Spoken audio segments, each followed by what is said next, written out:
in this future of a more secure internet is a way that addresses don't automatically match to the physical location that someone is on the globe.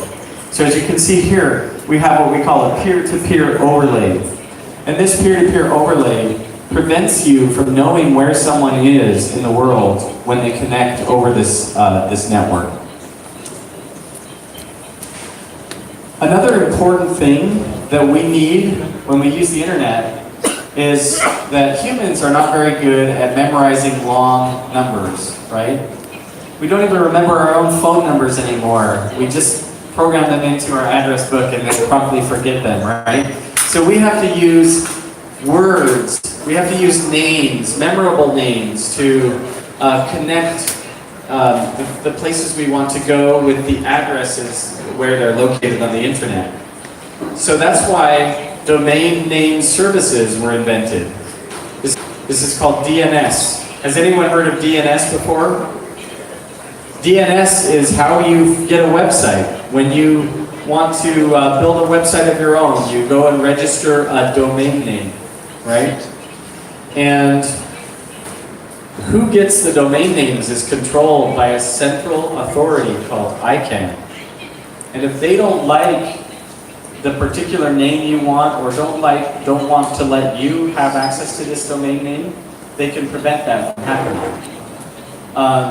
Or if there's some organization or authority that doesn't like the content you're producing or for some reason has something against you, they can use various means to take your website down through altering domain name services. Another thing that can happen is you could be at an organization that's providing domain name services but is not including the entire database of names when you look them up so that they can't be found, or is actively preventing you from looking them up. So there are things like the Great Firewall of China or other things like that that prevent people from accessing all the information that they would like to.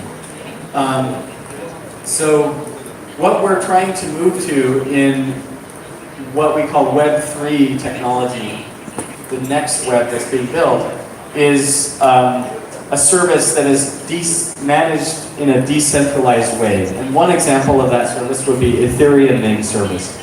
And it uses a blockchain to keep track of who's registered which domain. And there are several others as well. Another important feature that we're missing in today's internet is good authentication systems. So how many of you have passwords that you use to access your favorite websites? Right? Everybody should be raising their hands. How many passwords do you have? Do you have more than 100 passwords? I do. I have hundreds of passwords. I have thousands of passwords, and I use software to help me remember all of my passwords, right? And but most people don't do that. Most people just have like one password for every site that they visit, right? And that's very, very insecure. That's very unsafe.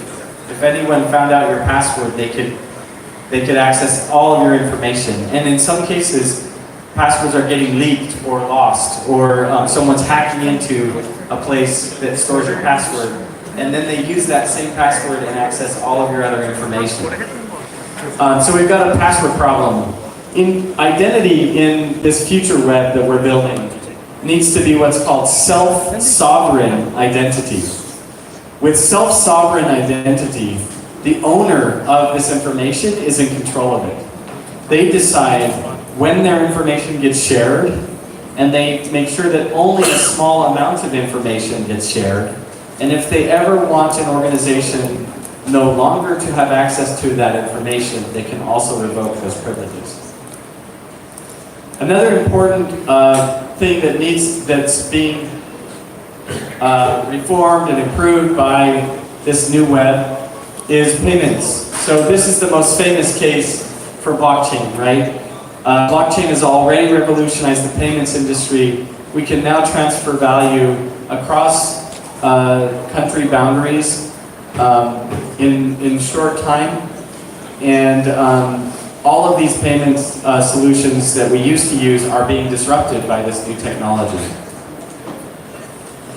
One important other feature of this new web is higher resistance to surveillance and censorship. So we already use encryption wherever we do secure things online. When we buy something, the lock in your browser tells you that it's encrypted.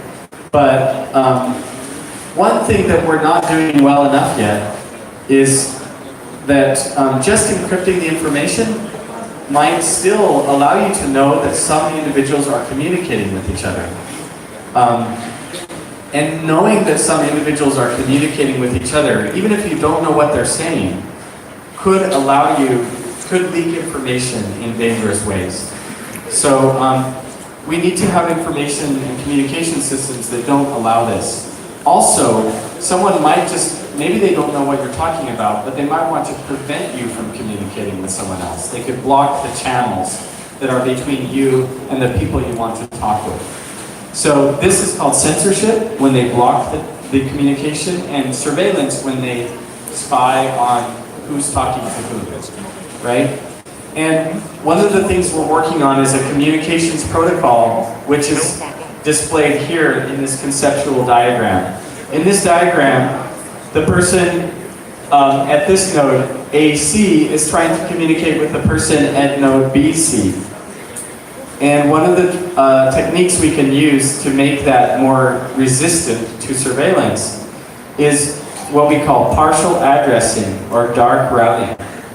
So in this case, we have a message that's prepared for BC, but instead of saying that it's destined for BC, we just say that it's destined for B blank. So B, anything that starts with B will be sent this packet. So you can see that the packet gets routed efficiently along the path until it matches any node that begins with B. And in that, once it gets there, it gets sent to everyone whose address matches. And within this zone that the address matches, it's very difficult for anyone who's monitoring that traffic to say where the traffic originated from or where it's destined to. And so within that zone of darkness, you essentially gain resistance to censorship and surveillance. And we will provide tools to our users to help them to determine how much of the address they should specify when they're sending packets to each other. Another important feature is the ability to store files. So right now, when you store files on the internet, you store them on a specific server or group of servers that's managed by a company or an organization. But that focuses too much power on one central group, right? So what we want to do instead is provide storage through a peer-to-peer network where no one is in control and everyone is in control. So it's a network where anyone can participate in this network. It's peer-to-peer, and this file that you're saving to the network will get broken down into small pieces and distributed across the network. And each participant in this network is storing some of that file in an encrypted format. And people have to pay when they want to download the file chunks, and they get paid if they're hosting those file chunks. So it's an economy that ensures that that storage solution will stay online. And we'll talk more about that. Another thing we need to do is be able to look things up quickly. So we don't just want to store large static files, we want to store data that can be accessed quickly and queried for specific information, and that's why we use databases. But these databases right now are stored on one server somewhere, or a cluster of servers that's managed by people. We need to instead migrate to a pattern where this stuff is distributed all across the world on several nodes in our peer-to-peer network. Another important thing that we need to be able to provide for applications to be truly decentralized is computation. So the ability to crunch data, to figure things out, even when your phone or your laptop is not connected to the internet. So right now, you're relying on servers to do that for you. but these servers are single points of failure that are managed by companies and organizations, and we're trying to move to a model where these services are provided by a peer-to-peer network. So in this network,